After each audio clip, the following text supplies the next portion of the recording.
নমস্কার, জনতার দর্পণ ইউটিউব চ্যানেলে আপনাদের স্বাগত জানাই। সোনা কিনবেন না, বিদেশেও যাবেন না, বাড়ির বাইরে বেরোবেন না, পেট্রোল বাঁচান, রান্নার তেল কমান, মেট্রোতে চড়ুন, বাড়ি থেকে কাজ করুন। এগুলো কিন্তু কোনো ডাক্তারের পরামর্শ নয়, এগুলো কোনো সঞ্চয় বিশেষজ্ঞর টিপসও নয়। এগুলো হলো ভারতের প্রধানমন্ত্রী নরেন্দ্র মোদীর জাতির উদ্দেশ্যে আবেদন। 10ই মে হায়দ্রাবাদের একটি মঞ্চ থেকে 19 মিনিট ধরে নরেন্দ্র মোদী এইসবই বলেছেন। এখন প্রশ্ন হলো বন্ধুরা, এটা কি সত্যিকারের দেশপ্রেমের ডাক, নাকি এটা একটা সরকারের নিজের ব্যর্থতা ঢাকার সবচেয়ে পুরনো কৌশল? দায়টা জনগণের ঘাড়ে চাপিয়ে দাও। আমি আজ সেই প্রশ্নটাই কিন্তু করতে এসেছি।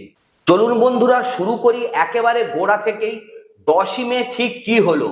প্রধানমন্ত্রী নরেন্দ্র মোদী হায়দ্রাবাদে একটি 9,400 কোটি টাকার উন্নয়ন প্রকল্পের উদ্বোধন করতে গেলেন। সেই অনুষ্ঠানে তিনি জাতির কাছে একটা আবেদন রাখলেন। একটা নয় বন্ধুরা, সাতটা আবেদন। কোথাও বলা হচ্ছে 7টা, আবার কোথাও বলা হচ্ছে 10টা। তালিকা দেখে মনে হচ্ছিল কেউ যেন সকালে ঘুম থেকে উঠে একটা হোয়াটসঅ্যাপ ফরওয়ার্ড লিখেছেন। মন্ত্রী থেকে আইটি সেল, বিজেপির সমর্থক থেকে শুরু করে সবাই সেই তালিকাটা নিয়ে চোখের পলকে টুইট করতে শুরু করলেন। পোস্টার তৈরি হয়ে গেল, ভাইরালও হয়ে গেল। এই আবেদনগুলো পড়ে আপনাদের প্রথম প্রতিক্রিয়াই বা কেমন ছিল? এবার আমি এই আবেদনগুলোকে একটু খুঁটিয়ে দেখি। প্রথম আবেদন, সোনা কিনবেন না। ভারতে জিডিপিতে সোনা ও রূপার অবদান 7%, রপ্তানিতে 10 থেকে 12%। এই শিল্পে কর্মরত মানুষের সংখ্যা প্রায় 50 লক্ষ, মানে প্রায় বন্ধুরা 50 লক্ষ পরিবার। এর পেছনে যে কারিগররা আছেন, যাদের বেশিরভাগই কিন্তু উড়িষ্যা এবং বাংলার মানুষ, তাদের কথা কি একবারও ভাবা হয়েছে? প্রধানমন্ত্রী বলে দিলেন সোনা কিনবেন না, কিন্তু এই 50 লক্ষ পরিবার এক বছর তাহলে খাবে কি? তাদের ক্ষতিপূরণ দেওয়ার কোনো পরিকল্পনা কি ঘোষণা করা হয়েছে? একটি শব্দও কিন্তু এ বিষয়ে প্রধানমন্ত্রী বলেননি।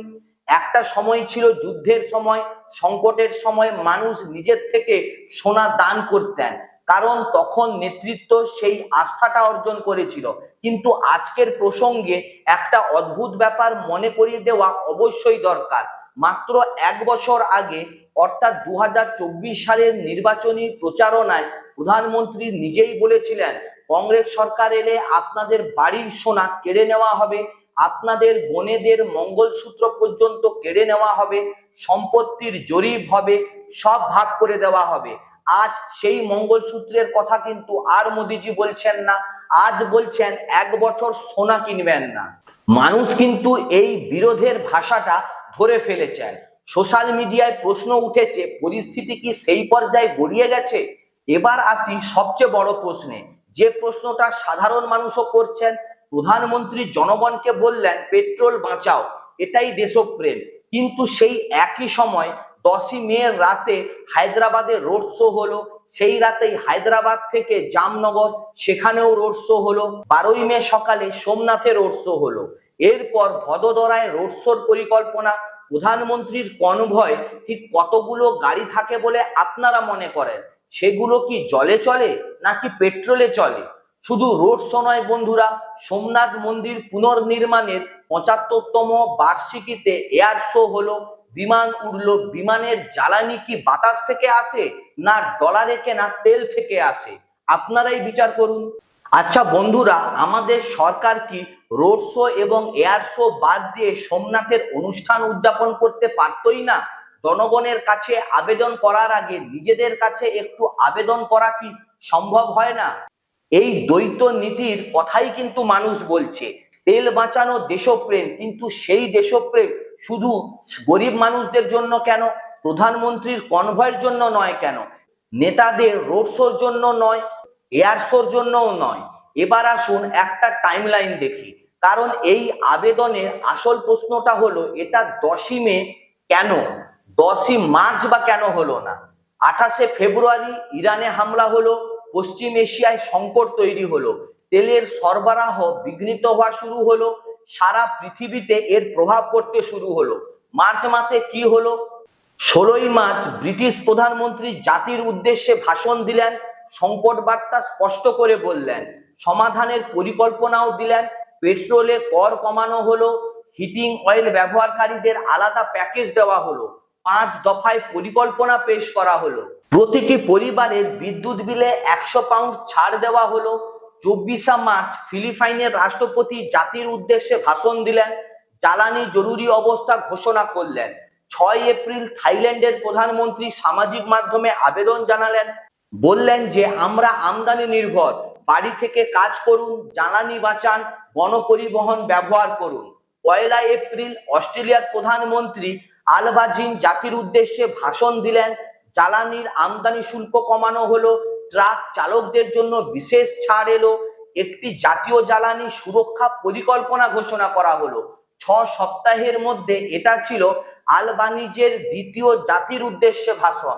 ভারতের প্রধানমন্ত্রী কি করেছিলেন ঠিক এই 2 মাসে? এবং বন্ধুরা, এই পুরো সময়টায় মার্চ মাস থেকে যিনি বলেছিলেন যে ভয়াবহ অর্থনৈতিক ঝড় আসতে যাচ্ছে, তিনি ছিলেন কিন্তু বিরোধী দলনেতা রাহুল গান্ধী। বন্ধুরা, মার্চ মাসেই কিন্তু রাহুল গান্ধী বলেছিলেন চরম দুর্ভোগ আসতে যাচ্ছে, জ্বালানি সংকট দেখা দিবে, এখনই প্রস্তুতি নেওয়া দরকার। প্রধানমন্ত্রী মোদী সেই কথাগুলো কিন্তু শুনলেন না, কোনো প্রস্তুতিও কিন্তু নেওয়া হলো না। 9 মার্চ সংসদে বিরোধী দল পশ্চিম এশিয়ার সংকটে ভারতের উপর প্রভাব নিয়ে আলোচনার দাবি জানালো। সরকারের তরফ থেকে কি বলা হলো না, সরকারের তরফ থেকে বলা হলো বিরোধী দল সংসদকে জিম্মি করছে, প্রতি 1.5 মিনিটে লক্ষ টাকা খরচ হচ্ছে, আপনারা টাকা নষ্ট করছেন। পশ্চিম এশিয়ায় সংকটে ভারতের উপর প্রভাব নিয়ে আলোচনা করতে চাওয়াটা কি এতটাই তুচ্ছ ব্যাপার ছিল? আপনাদের কি মনে হয়? মার্চ ও এপ্রিল মাসে মোদী সরকার ঠিক কি বলেছিলেন? প্রতিদিন সংবাদ সম্মেলন হচ্ছিল, পেট্রোলিয়াম মন্ত্রণালয়ের সচিবরা বলেছিলেন গ্যাসের সরবরাহ পর্যাপ্ত, দাম বাড়ার কোনো প্রস্তাব নেই, যা সংকট আছে তা কালোবাজারির কারণে হচ্ছে। প্রতিদিন সংকটকে অস্বীকার করা হচ্ছিল। বাংলায় প্রথম দফা ভোটের ঠিক আগের দিনই কোটাক ইকুইটিস রিপোর্ট করলো যে পেট্রোলের দাম লিটার প্রতি 25 থেকে 28 টাকা পর্যন্ত বাড়তে পারে। সঙ্গে সঙ্গে পেট্রোলিয়াম মন্ত্রক টুইট করলো এর কোনো প্রস্তাব নেই, রিপোর্টটি নাকি ভুয়ো। ভোট হয়ে গেল। তারপর কি হলো না, নির্বাচনের পর বাণিজ্যিক এলপিজির দাম বাড়লো 993 টাকা, 5 কেজি এলপিজি সিলিন্ডারের দাম বাড়লো 261 টাকা, জেট ফুয়েলের দাম বাড়তে শুরু করলো। ইন্ডিয়া টুডে পত্রিকা সূত্রে বরাত দিয়ে জানালো 15ই মের আগেই পেট্রোল ডিজেলের দাম কিন্তু বাড়তে পারে। এই 2 মাসে যদি তেল কোম্পানিগুলির ক্ষতির হিসেবে যাওয়া যায়, তাহলে আপনারা দেখবেন Indian oil, Bharat petroleum, Hindustan petroleum প্রতি মাসে 3000 কোটি টাকা লোকসান করেছে। দৈনিক ভাস্করের হিসেবে প্রতিদিন প্রায় 1700 কোটি টাকা। 10 সপ্তাহে মোট লোকসান ইতিমধ্যে 1 লক্ষ কোটি টাকা কিন্তু ছাড়িয়ে গেছে। এই লোকসানটার বোঝা ঠিক কার ঘাড়ে পড়বে? এটাই হলো সেই প্যাটার্ন বন্ধুরা।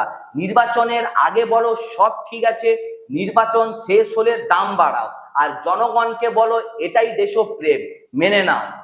এবার একটা তথ্য দেই যেটা অনেকেই জানেন না, কিন্তু সবারই কিন্তু জানাটা অত্যন্ত জরুরি। 22শে এপ্রিল ব্লুমবার্গে সাংবাদিক হাডিয়ের ব্লাস একটি চার্জশিট পেশ করলেন। চীনে তেলের মজুদ 1.25 বিলিয়ন ব্যারেল, ভারতে তেলের মজুদ মাত্র 2.1 মিলিয়ন ব্যারেল। এই পার্থক্যটা বুঝুন। চীন সংকটের জন্য কিন্তু তৈরি ছিল, ভারত কিন্তু তৈরি ছিল না। এই প্রস্তুতির কমতির দায়টা কার? কয়েক বছর আগেই বিশেষজ্ঞরা বলেছিলেন ভারতের তেল সংরক্ষণের ক্ষমতা বাড়ানো দরকার, আলোচনা হয়েছিল কিন্তু ফলাফল হয়নি। এই প্রস্তুতির অভাব কি শুধুই সরকারের দায়, নাকি এটা আরো দীর্ঘমেয়াদী সমস্যা? ইরানের ওপর হামলার আগেই ভারতের অর্থনীতি দুর্বল ছিল, রুপি এশিয়া জুড়ে দুর্বল মুদ্রার তালিকায় কিন্তু ঢুকে গিয়েছিল, শেয়ার বাজার ক্রমাগত পড়ছিল, বিদেশি বিনিয়োগকারীরা টাকা তুলে নিয়ে চলে যাচ্ছিলেন। ইরানের উপর হামলা সেই সংকটকে কিন্তু আরো বাড়িয়ে দিল, কিন্তু সরকারের বয়ান ছিল সবই ঠিক আছে। এই পুরো সংকটের মধ্যে একটা বড় প্রশ্ন কিন্তু অবশ্যই থেকে যায়, যেটা জনগণরা কিন্তু এখনো জানলো না। বাজার প্রতিদিন পড়ছিল, মুদ্রার অবমূল্যায়ন হচ্ছিল, কারখানা বন্ধ হচ্ছিল, শ্রমিকরা শহর ছেড়ে গ্রামে ফিরে যাচ্ছিলেন, কিন্তু এই খবরগুলো কোথায় গেল? কিন্তু বন্ধুরা, নিজেদের যে প্রস্তুতির অভাব সেটা নিয়ে কিন্তু কোনো প্রশ্ন নেই। এই সংকটের মাঝে আরো একটি ঘটনা ঘটে গেছে, যেটা নিয়ে কিন্তু খুবই কম আলোচনা হয়েছে। প্রধানমন্ত্রী নরেন্দ্র মোদী শ্রমিক সংগঠনগুলোকে আবেদন করলেন ধর্মঘট করবেন না, ধর্মঘটের কারণে ভারত ক্ষতিগ্রস্ত হচ্ছে। নাম্বার 1, শ্রমিকদের হাতে আসা বেতন অনেকটা কমে যাবে। নাম্বার 2, অনেক অসংগঠিত খাতে শ্রমিক সামাজিক সুরক্ষার আওতা থেকে কিন্তু বেরিয়ে আসবে। নাম্বার 3, আগে 100 জনের বেশি শ্রমিক ছাঁটাই করতে সরকারের অনুমতি লাগতো, এখন 300 জন পর্যন্ত অনেক সহজেই কিন্তু ছাঁটাই করা যাবে। তাহলে বন্ধুরা, এই আইনটা কি শ্রমিকের কল্যাণের জন্য নাকি মালিকের সুবিধার জন্য? প্রধানমন্ত্রী বলেছেন ধর্মঘট করো না, দেশের ক্ষতি হয়, কিন্তু শ্রমিকরা জিজ্ঞেস করছেন আমরা ধর্মঘট করছি কেন? কারণ আমাদের বেতন কমছে, কাজের ঘন্টা বাড়ছে, ছাঁটাইয়ের ভয়ও আছে, অর্থনীতি ক্ষতিগ্রস্ত হচ্ছে, রুপির পতন হচ্ছে, কাজের সময় বাড়বে, কিন্তু বেতন কতটা বাড়বে সে প্রশ্নের উত্তর কারুর কাছে নেই। এবার একটু ইতিহাসের দিকে যাই বন্ধুরা, কারণ এই আবেদনের রাজনীতি কিন্তু নতুন নয়। 2016 সাল নোটবন্দি, জনগণকে বলা হলো আপনারা লাইনে দাঁড়ান, দেশের জন্য একটু কষ্ট সহ্য করুন, কালো টাকা শেষ হয়ে যাবে, সন্ত্রাসবাদ শেষ হয়ে যাবে, ডিজিটাল ভারত হবে। কিন্তু কি হলো? লাইনে দাঁড়িয়ে মানুষ মারা গেলেন, অর্থনীতি বড় ধাক্কা খেলো, কালো টাকা ঠিক কতটা উদ্ধার হলো সেই হিসাব কিন্তু আজও পরিষ্কার নয়। 2020 সাল করোনা মহামারী, জনগণকে বলা হলো থালা বাজান, প্রদীপ জ্বালান, দেশের মনোবল বাড়ান। জনগণ কিন্তু আনন্দের সঙ্গে থালা বাজালেন, প্রদীপ জ্বালালেন, কিন্তু অক্সিজেন পাওয়াই গেল না, হাসপাতালের বেড পাওয়া গেল না, ভ্যাকসিন সংকট হলো, মানুষ রাস্তায় পড়ে মারা গেলেন। 1 বছর আগে অপারেশন সিঁদুরের পর আবেদন করা হলো আপনাদের বাড়িতে কতগুলো বিদেশি পণ্য আছে তার তালিকা তৈরি করুন, সেগুলো কমিয়ে দিন, চীনা পণ্য ব্যবহার বর্জন করুন। এরপর কি হলো বন্ধুরা? 1 বছর পর খবর এলো চীন পাকিস্তানকে সাহায্য করছে, আর ভারতের বাজারে চীনা পণ্য এখনো আছে। সেই আবেদনের ফলাফল কি হলো কেউ কিন্তু জানে না, শিরোনাম হয়েছিল তারপর বিস্তৃতি। এই প্যাটার্নটা কি আপনি দেখতে পাচ্ছেন? 10 বছরে তৃতীয়বার। নোটবন্দিতে লাইনে দাঁড়ান, করোনায় থালা বাজান, এখন সোনা কিনবেন না, পেট্রোল বাঁচান। যখনই সরকার ধরা পড়ে যায় তখনই জনগণের ওপর আবেদনের তালিকা চাপিয়ে দেওয়া হয়, আর যারা প্রশ্ন করে তাদের দেশের শত্রু বলা হয়। প্রধানমন্ত্রী হায়দ্রাবাদে বললেন দেশপ্রেম মানে শুধু দেশের জন্য জীবন দেওয়া নয়, দেশের জন্য বাঁচা এবং কর্তব্য পালন করাও দেশপ্রেম। কথাটা মিথ্যা নয়, কিন্তু তাহলে প্রশ্ন হলো একটা সরকারের দেশপ্রেম ঠিক কেমন হওয়া উচিত? জনগণকে 2 মাস অন্ধকারে রাখাটাই কি সত্যিকারের দেশপ্রেম? সংকটের সময় নির্বাচনী সুবিধার জন্য শর্ত লুকিয়ে রাখাটাই কি সত্যিকারের দেশপ্রেম? বিরোধী নেতা রাহুল গান্ধী সতর্ক করলে তা উপেক্ষা করে ভোটের রাজনীতিতে মেতে থাকাটা কি দেশপ্রেম? আপনার মতে একটা গণতান্ত্রিক সরকারের সংকটের সময় কি করা উচিত ছিল তা আমার কমেন্ট সেকশনে অবশ্যই জানান।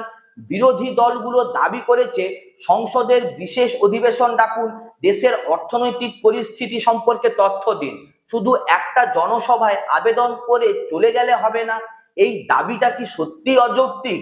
সংকট যদি এতটাই গুরুতর হয় যে জনগণকে সোনা না কেনার, বিদেশ না যাওয়ার আবেদন করতে হয়, তাহলে সংসদে এই সংকটের পূর্ণ ছবি দেওয়ার দায়িত্ব কি সরকারের নেই?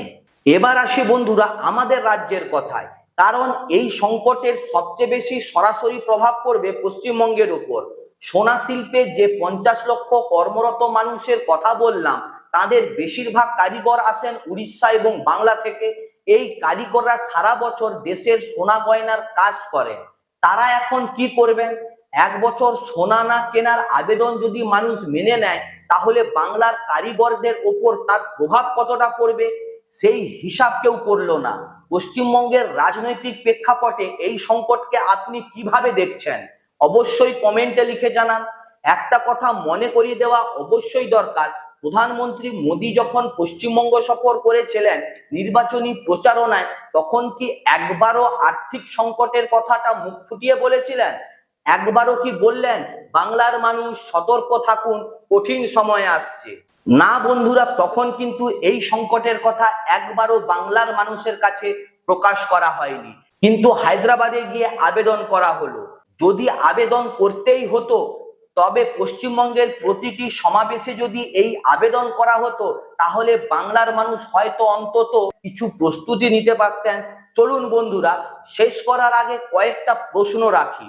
সরকার বলছেন পেট্রোল বাঁচান, কিন্তু নিজে বিশাল কনভয় নিয়ে রোড শো করছে, এটা কি দ্বৈত নীতি নয়?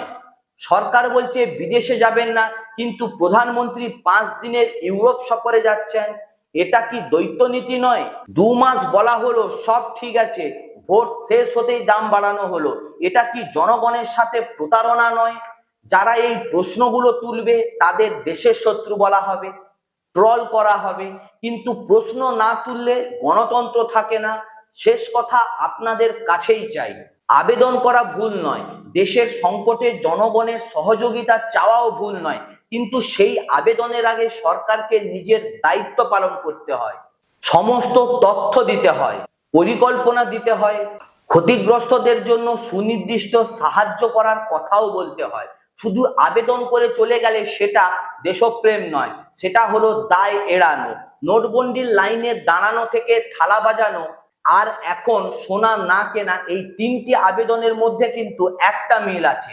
প্রতিটি আবেদনের পর জনগণ কষ্ট পেয়েছেন, সরকার পার পেয়ে গেছে। কতদিন এই খেলা চলবে সেটা ঠিক করবেন কিন্তু আপনারা। এটাই ছিল আজকের মূল প্রতিবেদন। আপনাদের যদি কন্টেন্টটি ভালো লেগে থাকে অবশ্যই লাইক, কমেন্ট, শেয়ার করবেন, চ্যানেলটিকে সাবস্ক্রাইব করবেন। দেখা হচ্ছে পরের ভিডিওতে। নমস্কার।